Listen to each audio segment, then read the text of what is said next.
Bonjour et bienvenue à cette nouvelle session d'apprentissage vidéo SAP. Dans cette chronique, nous verrons comment utiliser les ALV Grid.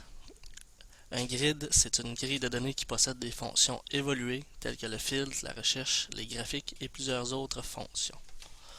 On va commencer par se rendre dans notre transaction SE80. On va donner un nom à notre application.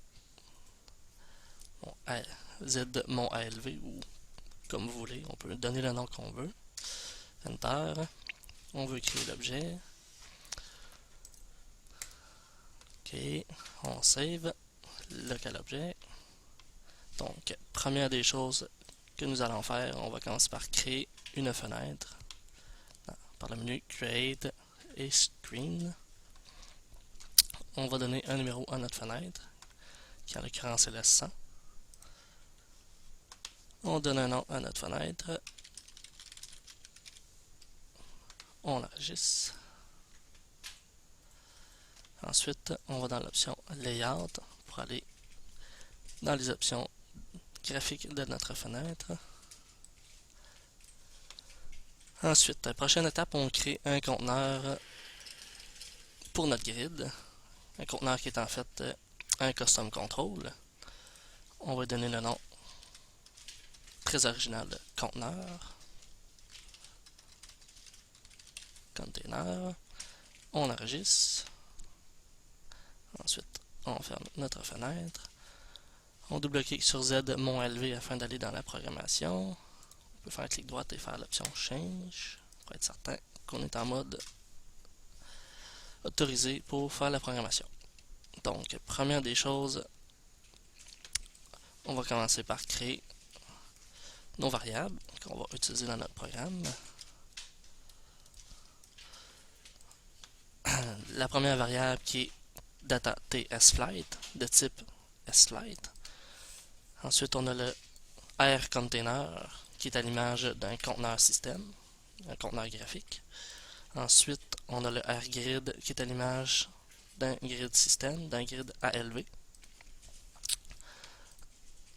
Donc, ensuite, prochaine étape, on va se créer un module qui va servir à remplir notre grid. Module list output, parce que c'est des données qui vont sortir. Première des choses, on instancie notre rContainer en lui exportant comme paramètre le nom de notre conteneur, conteneur qui s'appelait container qu'on a créé dans notre fenêtre. Ensuite, on crée notre objet rGrid en lui envoyant comme paramètre de parent notre rContainer qu'on vient tout juste d'instancier. Ensuite, on va appeler la méthode rGrid setTableForFirstDisplay qui va créer notre environnement d'affichage, qui va paramétrer toute la structure visuelle, dans le fond, au niveau des colonnes. Il va instancier, dans le fond, l'image la structure, l'image à la structure de sFlight. À l'image de la structure de sFlight, dans le fond, on va avoir toutes les colonnes, les noms des champs qui sont présents dans la table sFlight. Les données qu'il va utiliser pour faire le remplissage vont être les données qui sont contenues dans notre table qu'on a initiée au nom de tsFlight. Ensuite, ce qu'on doit faire, c'est évidemment remplir notre table tsFlight, évidemment. Pour le programme, on va tout simplement prendre tout le contenu qui est disponible dans la table sFlight pour le mettre dans notre table locale tsFlight. Ensuite, tout ce qu'il nous reste à faire, c'est aller dans notre screen pour aller demander, évidemment, d'appeler notre module list qui sert au remplissage à l'intérieur du process before output qui va servir, qui s'exécute avant l'affichage de la fenêtre. Donc, on remplit notre grid, évidemment, avant d'afficher notre fenêtre. Ce qu'il nous reste à faire, c'est enregistrer. Et on peut... Oh, ça dit qu'on a une petite erreur. Effectivement, le output, il n'y a pas d'affaire là. On appelle le module list. On enregistre. On exécute. Et ça ne fonctionne pas. Donc, on va retourner dans notre programme, trouver où est le problème.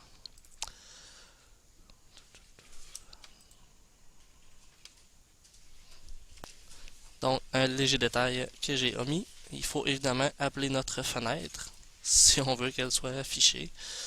Donc, on va faire afficher notre fenêtre, call screen 100.